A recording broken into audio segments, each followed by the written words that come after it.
Shalom a todos, professor Fábio Rodrigues por aqui. Eu espero que você esteja bem, bem como toda a sua família. Estamos gravando uma série de 15 vídeos falando a respeito do Gênesis capítulo 3. O nosso objetivo, evidentemente, é chegarmos no verso 15 com uma compreensão mais dilatada a respeito dessas questões que envolvem a narrativa bíblica Jardim do Éden.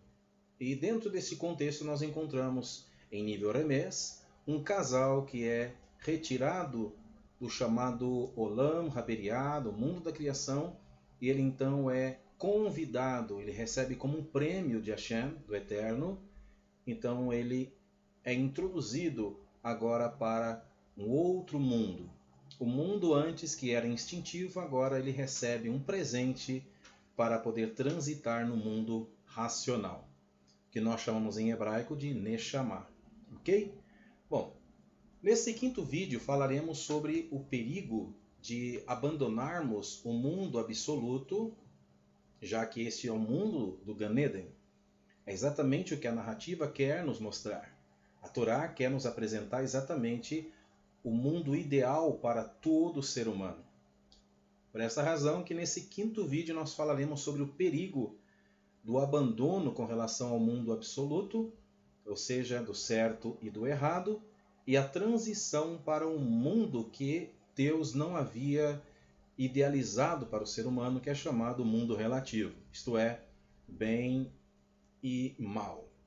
Ok, o fruto da árvore da vida aqui é representado na narrativa bíblica como o mundo absoluto. Esse é o ideal para o ser humano. Já o fruto da árvore do conhecimento do bem e do mal já representa, nesse caso, o mundo relativo. Este não é o mundo ideal para o ser humano. Vamos para o versículo 4 do capítulo 3 de Gênesis, para que nós possamos então começar a nossa aula de hoje. Temos aqui no verso 4: Vayomer Hanahash el Haisha Lomotemutun. Ou seja, e disse a serpente à mulher: certamente não morrereis. Uma declaração mentirosa. E nós vamos ver a consequência de toda essa mentira. Agora vale ressaltar que a Nahash, ela mente, ela fala uma meia-verdade e ela também omite. Vamos nos aprofundar um pouquinho mais? Então vamos lá. No versículo 5 nós temos no Pasuk o seguinte: Ki yodei Elohim ki beyom ahachem mimenu velivkihu einechem viheitem que Elohim yodei tovará. Ou seja, porque Deus sabe que no dia em que comerem dele, ou seja, do fruto, se abrirão os vossos olhos e como Deus conhecerão o bem e o mal.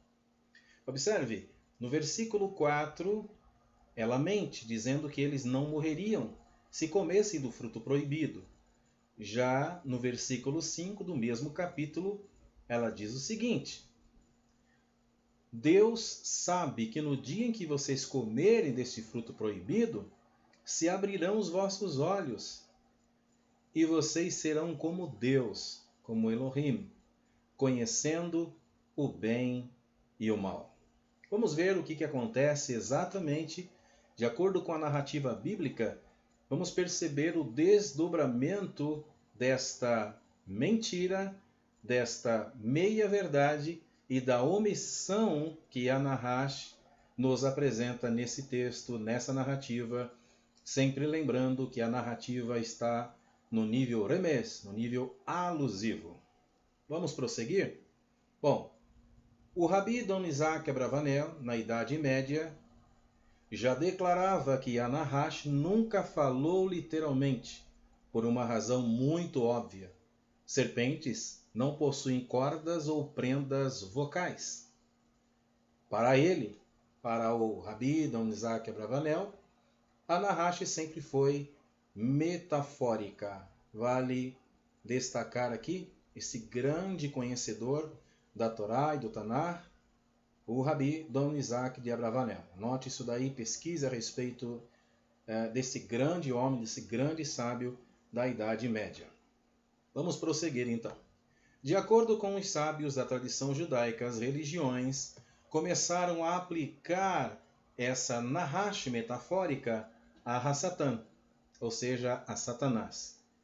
E por essa razão causou e tem causado e causará sempre muito embaraço naqueles que desejam trilhar no caminho racional da Torá e do Tanar. Preciso sempre destacar que quando nós falamos, ou quando os sábios da tradição judaica falam a respeito da racionalidade da Torá, é exatamente dentro do contexto do mundo absoluto que Deus idealizou para o ser humano. Ninguém pode conhecer, ninguém pode se relacionar, já que a palavra conhecer, o verbo conhecer, está exatamente ligado ao relacionamento de Hashem para com o ser humano e do ser humano para com Hashem. Então ninguém pode se relacionar, ninguém pode conhecer a Hashem senão através do conhecimento da Torá. O que passa disso exatamente é o que nós vemos nas religiões. É um mundo totalmente relativo, onde aquilo que é certo para você pode não ser certo para mim, aquilo que é errado para mim pode não ser errado para você. Vamos prosseguir então. A Nahash representa a dedução, isto é, a suposição, a inferência, a curiosidade e a adivinhação. Tudo isso, na verdade, está vinculado ao aspecto natural presente em todos os seres humanos. Então observe, enquanto que a Torá está falando que a Nahash representa toda essa parte de dedução, suposição, inferência, curiosidade, adivinhação, inclusive até mesmo aquela vontade que a pessoa tem de criar, de conquistar as coisas nesse mundo, isso tudo está ligado com relação a Nahash. A Torá defende isso, as religiões, por sua vez, ou por suas vezes, acabam deixando de extrair a essencialidade do que de fato a Nahash representa e então colocam com um aspecto demoníaco com relação a esta Nahash. Isto é muito perigoso, porque nós deixamos de extrair lições poderosas, como vocês estão acompanhando ao longo desses vídeos. Bom, tudo isso, então, na verdade, está vinculado ao aspecto natural presente em todos os seres humanos. Todos os seres humanos têm essa Nahash, seja ela no sentido positivo ou negativo. Na verdade, este aspecto natural é neutro. Cabe a cada um de nós positivar ou negativar toda essa questão que está ligada à Nahash. Bom, a Nahash representa exatamente os drivings, ou as tendências instintivas e que nos trouxeram até o dia em que estamos vivendo, até os dias odiernos, até os dias atuais. Então observe que essa Nahash, conforme nós lemos em Bereshit Perek Gimel, em Gênesis capítulo 3, em seu versículo 1, esta Nahash foi criada por Deus. Se foi criada por Deus, não pode ser algo ruim, porque Deus só cria algo que é bom. Mas sobre essas questões de Shedim, Malachim, ou seja, de demônio e de anjo, nós, em outros vídeos relacionados a esses temas em específico, sobre demonologia ou angelologia, nós falaremos em outros vídeos para que nós não misturemos as coisas assim como as religiões fazem. A Torá, devo ressaltar, ela é muito organizada, ela trata tema por tema, parte por parte, para que não haja nenhuma confusão teológica na mente da pessoa que esteja estudando a Torá. Bom, a Nahash é a reunião de todas estas potencialidades humanas, todos os instintos reunidos e destacados na Torá com um único termo, Nahash. Então veja que a Nahash é algo muito mais amplo do que simplesmente o aspecto demoníaco, como as religiões insistem em defender e associar. Vamos prosseguindo. Vale ressaltar que é através dos instintos que o ser humano teme ao mal, teme ao perigo e tenta fugir dele, do perigo, de forma instintiva. Todas as vezes que você sente que alguma coisa pode dar errado ou vai dar errado, esta sensação ela só é possível por conta desse aspecto da Nahash que está dentro de você. Quando você está num caminho perigoso, então você detecta que você está correndo perigo. Esta sensação é evidente que tem algumas pessoas que maximizam essas sensações e às vezes começam a aumentar a coisa, porque esse também é a sensação que todos os seres humanos têm, dependendo da pressão psicológica que essa pessoa esteja passando. Aí já vai entrar no aspecto emocional, não é? Junto com a Nahash, ou seja, junto com o instinto, quando a pessoa aumenta o perigo, o perigo não é tão grandioso quando há esse aumento. Isso se dá exatamente pela Isha, pela emoção, porque é a emoção que aumenta todas as questões, seja no sentido positivo ou negativo. Por essa razão, sempre nós precisamos recorrer a Adam, que está dentro de cada um de nós, a razão. A razão é o supervisor, tanto da Nahash, como também com relação a Isha. Não é? Então, veja que nós precisamos organizar a coisa aí. Vamos prosseguindo. Toda necessidade humana está ligada a esse aspecto chamado Nahash. Toda necessidade humana, seja ela positiva ou negativa. Observe que quem negativa e quem positiva, exatamente somos nós, seres humanos. A evolução humana se valeu da curiosidade ligada a Nahash. Você sabia disso? Toda a evolução, toda a revolução, todo o crescimento, todo o desenvolvimento industrial, por exemplo, só foi possível pelo fato da Nahash estar dentro de cada um de nós. Os grandes inventores, então eles têm, assim como cada um de nós, esta Nahash, que é a representação do sentimento de crescimento, de evolução, de construção, de sempre procurar fazer algo novo. Isto está ligado a Nahash.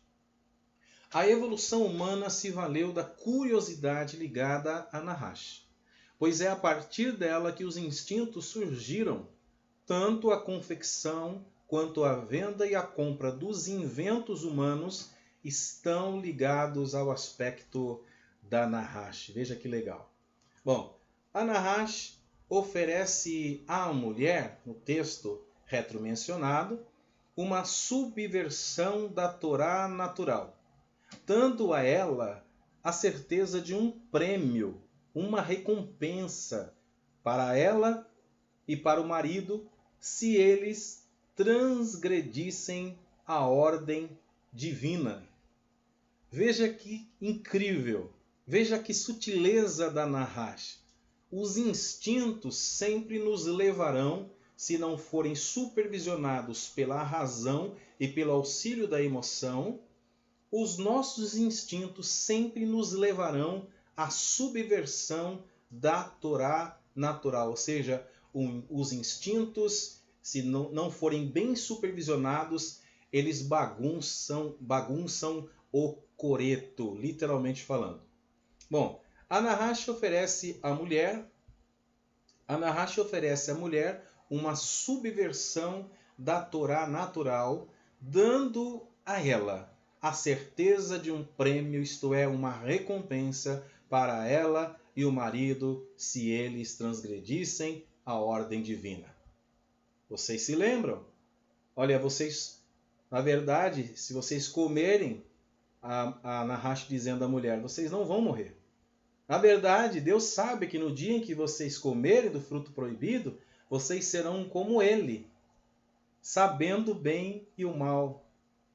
Quando a pessoa não está voltada ao mundo absoluto, entre o certo e o errado, e transita pelo mundo relativo, isto é, bem e mal, esta pessoa tem a tendência de desfocar a verdade absoluta e apresenta uma verdade relativa. Todas as vezes que as pessoas utilizam da verdade para poder se esquivar de suas responsabilidades, essa verdade não é absoluta, essa verdade é relativa. E é sobre esta verdade relativa que Deus estava poupando o homem para que ele não transitasse nesse mundo relativo, exatamente com relação a esta verdade relativa. Quando você conversa com qualquer religioso, seja qualquer religião, qualquer mesmo, aquelas que são tidas como positivas ou negativas, dependendo do ponto de vista, você percebe que cada uma delas defendem como se elas fossem a religião ou fosse a religião certa, e as outras religiões estão todas equivocadas. Observe como isso é relativo. Quer dizer, o que é certo para mim pode não ser para você. E por que isso é possível? Porque eu defendo a minha religião se eu fosse religioso, e você defende a sua religião se você fosse religioso ou religiosa, e aí, nesta tentativa de defesa, nós sairíamos do mundo absoluto entre o certo e o errado, e isto, quando acontece, o que é certo para mim tem que ser certo para você, e o que é errado para você tem que ser errado para mim. Observe que há uma grande confusão com relação ao entendimento sobre o que é a verdade absoluta, e a verdade absoluta está revelada na Torá e no Tanar, através do que Hashem falou com os seres humanos, através da Torá natural, através da Torá oral, através da Torá escrita. A Torá oral foi inspirada pelos sábios que foram passando para cada um de geração a geração, de geração em geração, até chegar ao conhecimento nos nossos dias odiernos. Observe que nós temos aqui uma problemática para resolvermos. De fato, existem 3 filtros para que todos nós possamos saber se nós estamos vivendo o mundo relativo ou o mundo absoluto. O mundo absoluto é o mundo ideal para o ser humano. É o mundo que Deus, que Hashem, projetou para cada ser humano. Mas o mundo relativo, o Eterno sugeriu para que o homem não adentrasse. Porque no dia que ele adentrasse esse mundo relativo, ou seja, no dia em que ele comesse do fruto proibido, ele certamente morreria. Esta morte é evidente que não é uma morte física, não se trata de uma morte física, porque senão eles teriam morrido literalmente. A parábola quer nos levar a uma compreensão muito além do que nós podemos imaginar. Vamos ampliar um pouquinho mais a nossa lição de hoje. A lição muito boa hoje, não é verdade? Bom, a Nahash oferece à mulher uma subversão da Torá natural, ou seja, uma verdadeira bagunça, o desrespeito com relação à ordem divina. Começa a deturpar a Torá, começa a deturpar a lei divina, a ordenança divina, dando a ela a certeza de um prêmio. Quer dizer, a Nahash dá uma certeza para a Isha, a serpente dá uma certeza para a mulher, de que se eles comessem, ficaria tudo bem. Não teria nenhum problema comer, não. Quando nós queremos unir todo o conhecimento da Torá e do Tanar com outros aspectos de filosofia, de teologia, de qualquer coisa do gênero, nós ferimos. Na tentativa de queremos então harmonizar as coisas, nós acabamos ferindo e agindo da mesma forma que a Nahash agiu. Não tem problema nenhum não, vamos comer do fruto proibido, porque na verdade Deus sabe que no dia que nós comermos, a Nahash tentando convencer, no dia que vocês comerem, o Eterno sabe que vocês serão como Ele, sabendo o bem e o mal. Não vai acontecer nada de mal não. Olha a sutileza da Nahash. Olha a sutileza dos nossos instintos. Não tem problema nenhum não. Eu uno isso, uno aquilo, não tem problema nenhum não. Se aqui está dizendo uma coisa, lá está dizendo outra, eu vou tentar maquiar para poder chegar num denominador comum. Não há como misturar o mundo relativo com o mundo absoluto. Anote isso. Não há como misturar o mundo relativo com o mundo absoluto. O mundo absoluto é o Gan Eden. O Gan Eden, você quer saber quais os pré-requisitos para você retornar ao Gan Eden? É através da Torá, através do Tanar. E não através de concepções filosóficas, teológicas, que nós vemos por aí, né, dentro de todas as religiões. Eu estou dizendo todas as religiões, sem exceção. Vamos continuar então? A Nahash oferece à mulher uma subversão da Torá natural, dando a ela a certeza de um prêmio. Todas as vezes que nós intentarmos fazer algo que é contrário à Torá, nós sempre vamos colocar uma questão. Será que eu vou ter prêmio com isso? Será que eu não vou ser bem sucedido? Ah, mas não tem problema nenhum não. Se a Torá e o Taná diz para não fazer isso, mas se eu fizer, Deus entende, Deus sabe que o contexto em que eu cresci, eu aprendi que é assim, assim, assim. Eu li nos livros, li não sei na onde, então eu aprendi desta forma. É assim que eu tenho ensinado as pessoas, e mesmo que vá contrário àquilo que está escrito na Torá. Olha que interessante. Esse pensamento está baseado no mundo relativo e não no mundo absoluto. É certo você confrontar a Torá? É certo você ir de contrário, bater de frente com a Torá? Perdão. É claro que não é certo. É errado. Mas as pessoas querem colocar desculpas esfarrapadas para que ela possa então colocar em prática aquilo que está no seu pensamento, aquilo que está dentro do contexto religioso. É muito sério essas questões. Nós precisamos ampliar, trazendo a verdade não relativa, mas uma verdade absoluta. Eu vou tomar um pouquinho de água, vocês me perdoem.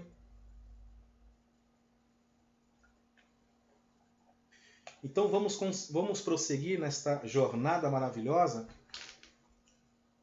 falando o seguinte: até então, o homem tinha apenas o conhecimento do mundo absoluto, lá no Jardim do Éden, certo e errado, e não o conhecimento do bem e do mal, que seria o mundo relativo. Veja que incrível isso.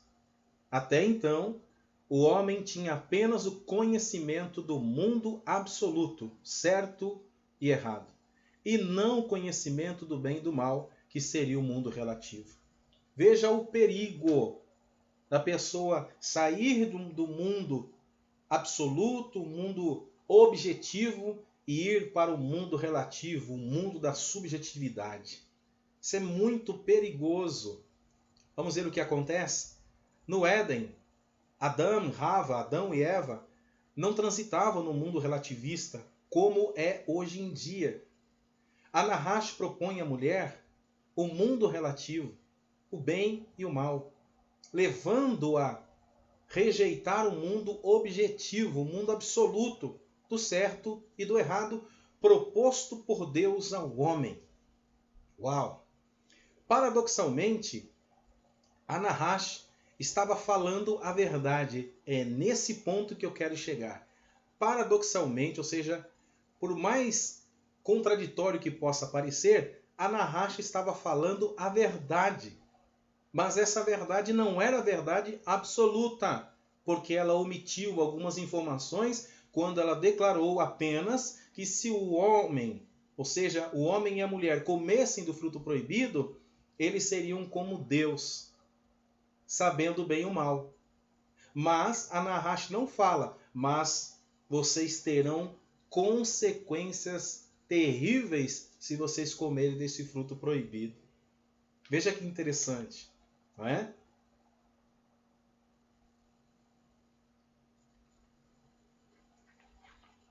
Paradoxalmente, a Nahash estava falando a verdade com a Isha, com a mulher. Vemos isso em Gênesis 3, verso 5. Entretanto, precisamos considerar os três aspectos que envolvem a Nahash com relação às suas declarações na narrativa bíblica. Note isso. Nós precisamos considerar três aspectos que envolvem a declaração da Nahash. Primeiro, a Nahash mentiu em Gênesis 3:4. Ela mentiu. Ela disse a Isha: vocês podem comer tranquilamente do fruto proibido que vocês não vão morrer. Segundo, a Nahash falou a verdade em Gênesis 3:5. Ela disse a Isha, a mulher, que se eles, Ish e Isha, homem e mulher, comessem do fruto proibido, seriam como Deus, conhecendo o bem e o mal. Terceiro, Anahash omitiu a verdade com relação às consequências após comerem do fruto proibido. Veja que são 3 aspectos que envolvem Anahash. Primeiro, ela mente. Depois, ela fala meia verdade. Ela falou só uma parte da verdade. Porque a verdade absoluta, ela tem um lado positivo e um lado negativo. Ela é realista.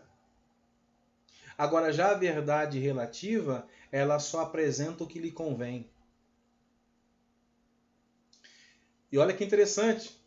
3 aspectos. Anahash mente, Anahash fala a verdade, verdade relativa, né? Porque ela deixa de falar sobre as consequências de comer do fruto proibido, mesmo que eles se tornassem como Deus, sabedores ou conhecedores do bem e do mal.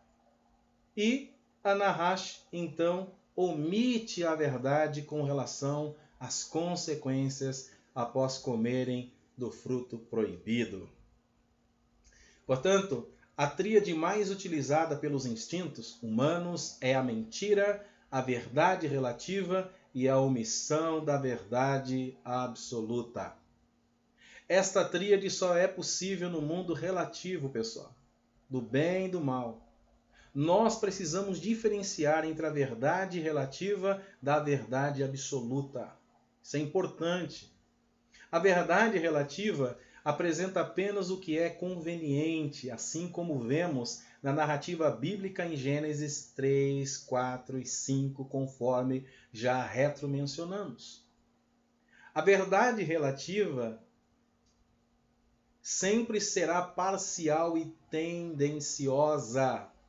Todas as religiões apresentam exatamente essa tríade. Ou uma mentira, ou uma meia-verdade, ou a omissão da verdade absoluta. Todas as religiões apresentam exatamente essa tríade, antes mencionadas. Em qual texto que envolve a narrativa do Éden, vemos a confirmação da verdade relativa que Anahash pronunciou para Aishá? É evidente que é em Gênesis 3:22. No próprio capítulo nós vemos que Anahash estava falando a verdade. Estava falando da verdade absoluta, mas transmitiu a verdade relativa. Isto é, o mesmo Deus que disse para que não comesse do fruto proibido, ele também falou exatamente sobre as consequências se eles transitassem do mundo absoluto para o mundo relativo. Vamos ler o que diz Gênesis capítulo 3, verso 22. Deus disse então: o homem tornou-se como um de nós, sabendo o bem e o mal. Agora, para que não estenda a mão e pegue também do fruto da árvore da vida e coma e viva eternamente. O Senhor Deus, pois, lançou fora do jardim do Éden o homem, evidentemente, para lavrar a terra de que fora tomado. Qual seria a explicação desse verso 22 do capítulo 3 de Gênesis? Tornou-se como um de nós? Como assim? Tornou-se como um de nós tendo a capacidade. Ou seja, que capacidade seria esta? Ele, o homem, é o único entre os seres terrestres que sabe discernir agora, a partir do momento que ele come do fruto proibido, o bem e o mal, assim como Hashem, como Deus, que é o único entre os seres celestiais. A tradição judaica diz que com Hashem estão os malachim, os anjos, mas os anjos são extensões de Hashem. Eles não fazem nada que Hashem não tenha ordenado que façam. Veja que a tradição judaica, ela trata desses assuntos de forma muito minuciosa, para que não haja mistura nas informações. Agora, qual é esta singularidade entre Hashem e o homem? Conhecer o bem e o mal. Esta é a singularidade. Não por acaso nós somos a Tselem Elohim. Mas o Eterno nos fez a sua Tselem Elohim, a imagem dele, para que nós vivêssemos num mundo absoluto entre o certo e o errado. Porque a Tselem Elohim, a imagem de Deus, se ela transitasse juntamente com o ser humano do mundo absoluto para o mundo relativo, essa Tselem Elohim seria tocada, ela seria rasurada. E é exatamente esse o cuidado que Hashem tem que ter. E agora, disse o texto, para que ele não estenda a mão e assim por diante, nós temos que então expulsá-lo do Gan Eden. Bom, se ele viver para sempre, ele provavelmente enganará as pessoas a segui-lo e dizer que ele também é uma divindade. Por essa razão que Hashem não permite que ele toque na árvore da vida, porque a árvore da vida produz vida, como o próprio termo diz, e vida eterna. O homem, no nível remês, ele não poderia tocar na árvore da vida após ter comido do fruto proibido. E por quê? Diz a tradição judaica, o comentário do Rashi, que se o homem ele se apropriasse novamente da árvore da vida, ele misturaria os mundos, e a mistura dos mundos para Deus soa como Avodah Zará, como idolatria, como acontece com relação às religiões. Por que as religiões desagradam a Deus? Por que será? Vamos pensar um pouquinho? Por que será que as religiões desagradam a Deus? Porque é exatamente a mistura dos conceitos que nós encontramos apenas no mundo absoluto, as religiões misturam no mundo relativo. Eles acabam confundindo a cabeça das pessoas e a cabeça deles mesmos, os líderes. Então veja que o Eterno tem um cuidado de expulsar o homem para que o homem não pudesse ficar mais prejudicado do que já estava. Então todas as vezes que alguém se sente uma divindade, Hashem vai lá e abate. Nós vemos aí exemplos em toda a Torá, em todo o Taná, por exemplo, o faraó, no tempo em que a nação de Israel ficaram oprimidos lá no Egito. E também nós vemos o caso de Nabucodonosor e outros reis que Deus teve que abater, porque eles achavam que eram uma divindade. Eles então utilizavam da autoridade que Hashem havia dado a eles, ou emprestado para eles, e eles, como déspotas, eles tinham o desejo sempre de poder oprimir as pessoas, obrigar as pessoas, enfeitiçar as pessoas para que as pessoas pudessem segui-lo e respeitá-lo como uma divindade. Nós temos N exemplos. Temos um exemplo de Daniel, capítulo 3, onde foi levantada uma grande estátua de Nabucodonosor e apenas aqueles 3 hebreus que nós conhecemos como Sadraque, Mesaque e Abednego, eles não se prostraram e depois foram lançados na fornalha de fogo ardente. Então, eles não se prostraram diante do mundo relativista. Eles não se prostraram diante de um ser humano que estava se apresentando como uma divindade, como Nimrod, não é? Que significa exatamente aquele que se rebela contra Deus, o nome Nimrod. Não é? Então veja que profundidades nós encontramos aqui nas lições que envolvem Gênesis capítulo 3, versos 4 e 5. Bom, se ele viver para sempre, disse Hashem, é o comentarista Rashi, né? Ele chegou a esta conclusão, ele, o homem, provavelmente enganará as pessoas a segui-lo e dizer que ele também é uma divindade.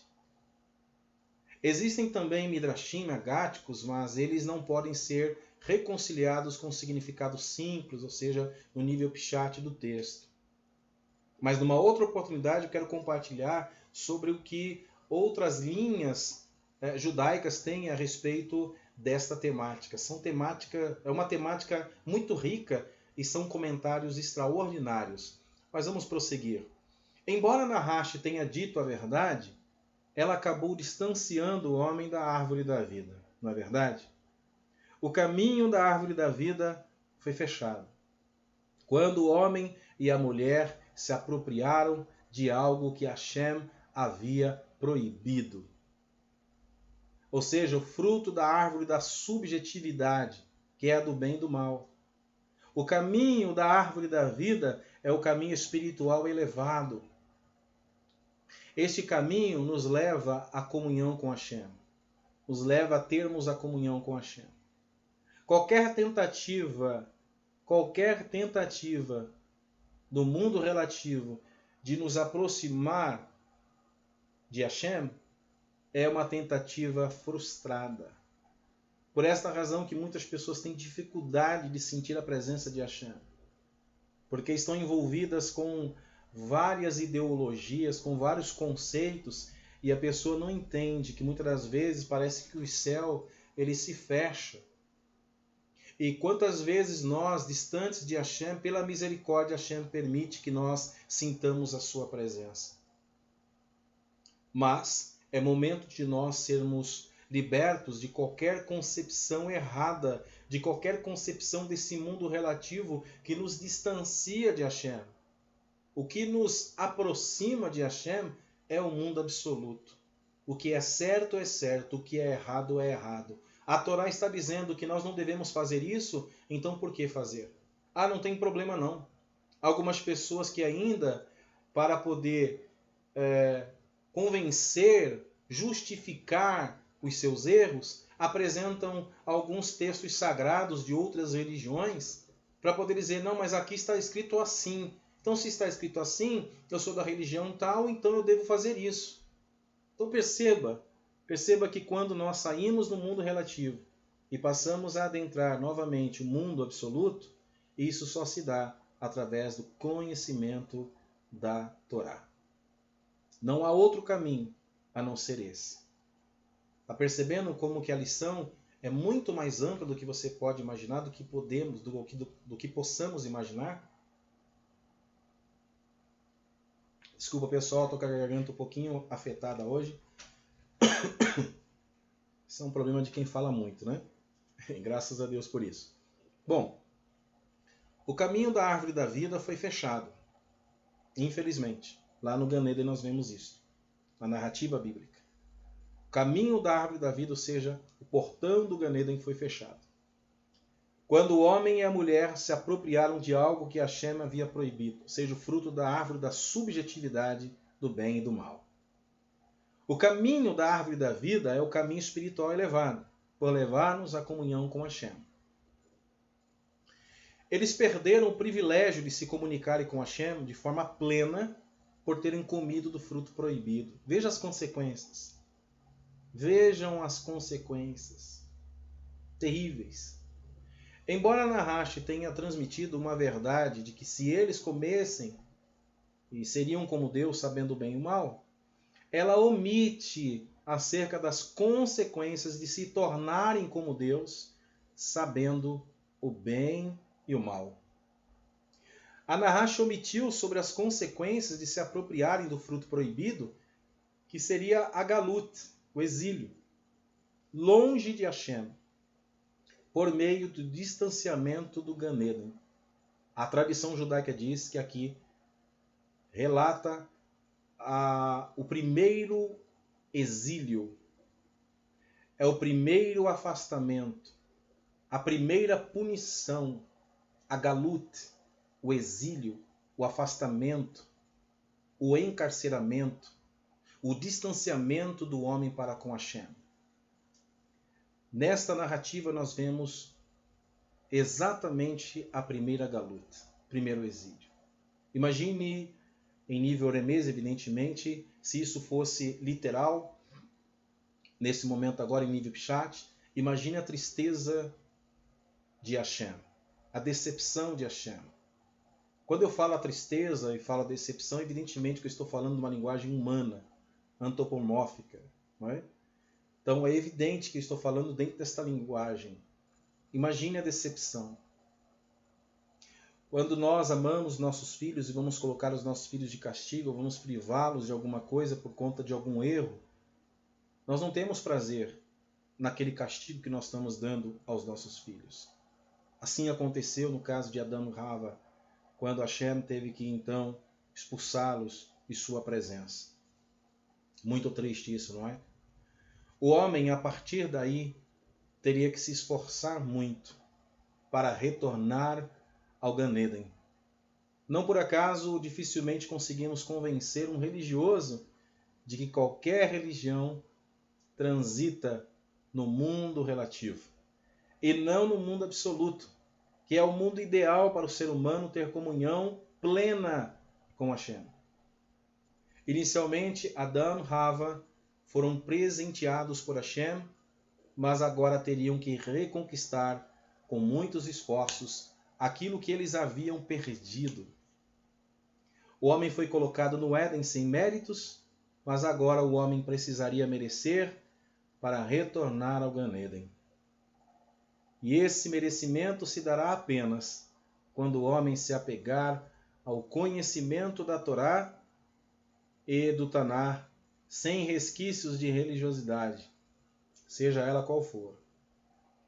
É necessário entendermos de que Deus introduziu o homem sem mérito algum no Gan Eden. Simplesmente, Hashem pegou o homem do mundo da criação, do mundo em que os animais viviam apenas de forma instintiva e ainda vivem o cachorro, o gato, todos os animais, todos os gados. O homem foi retirado desse mundo da criação, introduzido no mundo da formação, o mundo dando a ele um presente chamado Neshama, a razão. Veja que isso não é mérito do ser humano, de forma alguma. Nós adentramos o Gan Eden não por mérito. Isso através de Adão e Hava. Adão e Hava foram presenteados por Hashem. Nós fomos presenteados por Hashem quando Ele nos deu essa vida e nos deu a compreensão dela. Por mais dificuldades que nós tenhamos no dia a dia, nós precisamos entender que Hashem tem o melhor para nós. E o melhor é a sua Torá. O melhor são as leis divinas. Se nós colocarmos em prática todas as ordenanças divinas, seremos bem-aventurados ao entrar e ao sair. Bem-aventurados seremos ao adentrar qualquer ambiente. Bem-aventurados seremos ao sair de qualquer ambiente. Que Hashem possa te abençoar. Até o próximo vídeo. Fique atento e nós falaremos muito mais a respeito do capítulo 3 de Gênesis. E daqui a pouco nós vamos chegar no versículo 15 para sabermos se há de fato alguma associação com o que nós lemos no Gênesis capítulo 3, verso 15, com o conteúdo que nós encontramos no Novo Testamento. Shalom, Lehi Traot.